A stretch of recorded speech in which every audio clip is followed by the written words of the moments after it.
평화를 기원합니다. 김 목사입니다. 자, 오늘 6월 8일 아침인데 화요일 아침인데요. 우리 함께 아침 묵상하게 되어서 참 감사합니다. 자, 우리 먼저 기도하는 시간 가지겠습니다. 분주했던 분주한 우리의 마음 잠시 내려놓고 오늘도 주님과 동행하고 싶습니다. 주님의 영을 부어주십시오. 우리 그렇게 잠시 짧은 시간 마음을 모으는 시간 가지겠습니다.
주님 말씀해 주십시오. 주의 종이 듣겠습니다. 예수님 이름으로 기도하옵나이다.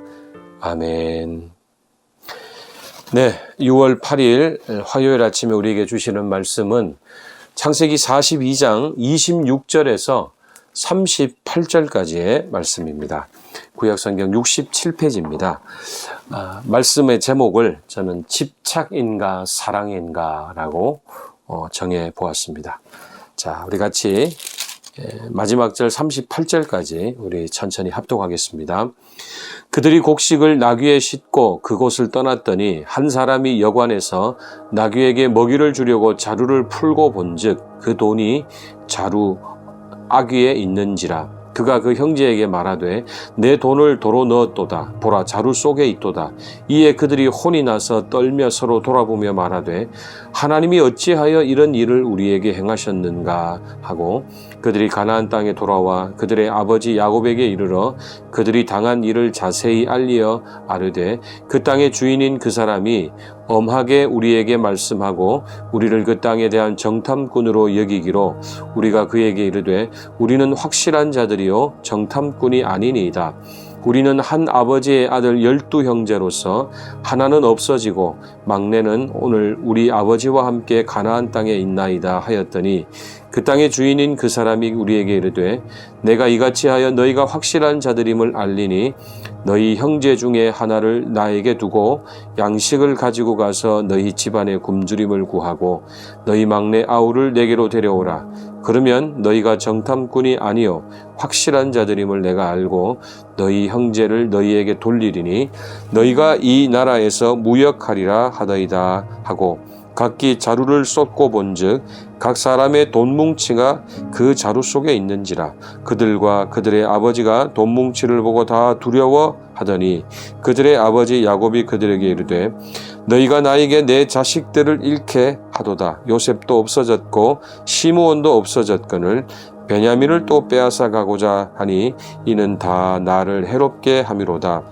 르우벤이 그의 아버지에게 말하여 이르되 내가 그를 아버지께로 데리고 오지 아니하거든 내 두 아들을 죽이소서. 그를 내 손에 맡기소서. 내가 그를 아버지께로 데리고 돌아오리이다. 야곱이 이르되 내 아들은 너희와 함께 내려가지 못하리니 그의 형은 죽고 그만 남았음이라. 만일 너희가 가는 길에서 재난이 그에게 미치면 너희가 내 흰머리를 슬퍼하며 스올로 내려가게 함이 되리라. 아멘. 네, 식량을 구하러 애굽에 갔던 야곱의 아들들은 아버지가 알면 좋은 것들만 보고를 하고 아버지가 알아서는 안 되는 것들은 의도적으로 생략하면서 아버지에게 자초지종을 말합니다. 자, 그리고 베냐민을 데려가야 한다 이렇게 말을 합니다. 이때 야곱은 완강하게 거절을 하게 되죠. 야곱의 거절은 어쩌면 이런 의미일 겁니다. 어느 아들이나 어느 손자도 라헬이 낳아준 막내 아들 베냐민을 대신할 수 없다라는 그런 의미죠. 야곱의 심중은 좀 더 적나라하게 말하면은 애굽 감옥에 갇혀 있는 시므온이 희생된다 하더라도 집안 사람 모두가 굶어 죽는다 할지라도 결코 베냐민을 보낼 수는 없다라는 맥락입니다. 야곱은요, 베냐민을 나의 아들이라, 또 하나밖에 남지 않은 자식이라 이렇게 말을 합니다. 이제 아버지의 이런 표현들에 대해서 야곱의 아들들도 이제 뭐 더 이상 상처도 안 받을 만큼 원래 그런 분이시니까 라는 생각이 들겠지만은 참 야곱을 보면 불필요한 말들을 하는 것을 보죠. 어떻게 베냐민만 자기의 아들이고 하나밖에 없는 내 아들이라 그렇게 말을 하겠습니까? 그러고 보니까요, 야곱의 일생을 잘 이렇게 보다 보면은, 야곱은 언제나 특별한 애정의 대상을 가지고 있었던 사람이라는 거 우리가 확인하게 돼요. 어려서는 어머니 리브가가 그런 대상이었고요. 또 이제 밧단 아람에서는 이 라헬이 그런 특별한 애정을 기울인 사람이죠. 그리고 라헬이 죽고 나서는 라헬의 맏아들인 요셉에게 필이 꽂혔고요. 또 요셉을 잃고 나서는 라헬이 낳은 둘째 아들 베냐민에게 집착하고 있는 요셉의 모습을 보게 됩니다. 자, 여러분, 그런데요, 이 야곱이 특별한 애정을 기울인 사람은 모두 그의 곁을 떠난다는 거예요. 어머니는 야곱이 고향을 떠난 후에 죽은 것으로 이렇게 나와 있고, 또 아내 라헬은 귀향하는 길에서 베냐민을 낳다가 죽게 됩니다. 그리고 아들 요셉은 어쨌든 짐승에게 찢겨 죽은 것으로 그렇게 알고 있는 상황이고, 그러니까 이미 야곱의 머리에서 요셉은 죽은 사람인 거죠. 자, 그리고 이제 마지막 남은 베냐민조차도 떠나보내야 하는 야곱입니다. 집착과 사랑의 경계가 모호하기는 합니다.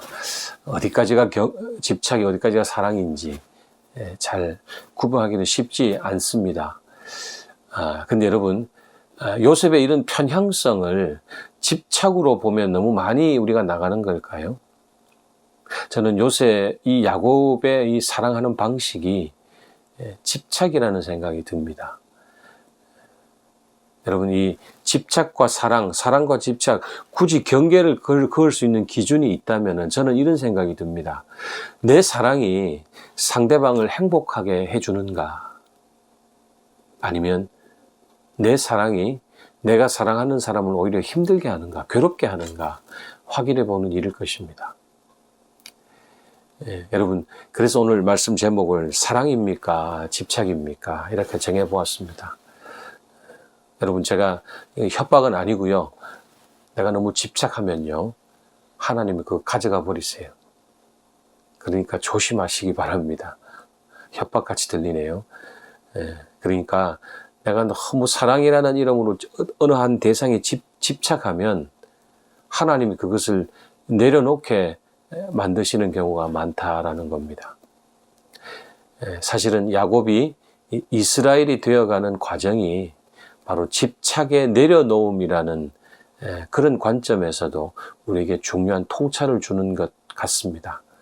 여러분, 너무 집착하지 마세요. 여러분의 사랑을 너무 편향적으로 가져가지 마시라는 거예요. 안 그러면 하나님이 가져가실 수 있다라는 거예요. 오직 우리가 집착해야 될 분, 바로 살아계신 하나님인 줄로 믿습니다. 오늘도 이 하루 내 사랑이 건강한 사랑인가 한번 더 기억해 보시면서, 여러분, 우리가 유일하게 집착해야 될 분은 하나님이라는 사실 잊지 않는 이 아침이 되면 좋겠습니다. 자, 오늘도 두 가지 기도 제목인데요. 참된 평안과 안전의 근거가 되시는 주님, 두렵고 불안한 상황도 다 하나님의 손 안에 있음을 믿으면서 오늘도 평안 가운데 살게 해주십시오. 우리 그렇게 기도하겠습니다. 그리고 두 번째는 사람에 대한 집착, 또 일에 대한 집착, 또 물질에 대한 집착, 명예에 대한 집착, 얼마나 항목들이 많습니까? 모든 집착들을 하나하나 내려놓는, 그래서 더욱더 천국 향하는 내 발걸음이 가볍게 해주십시오. 그렇게 기도하는 아침 되면 좋겠습니다. 다 같이 기도하시겠습니다.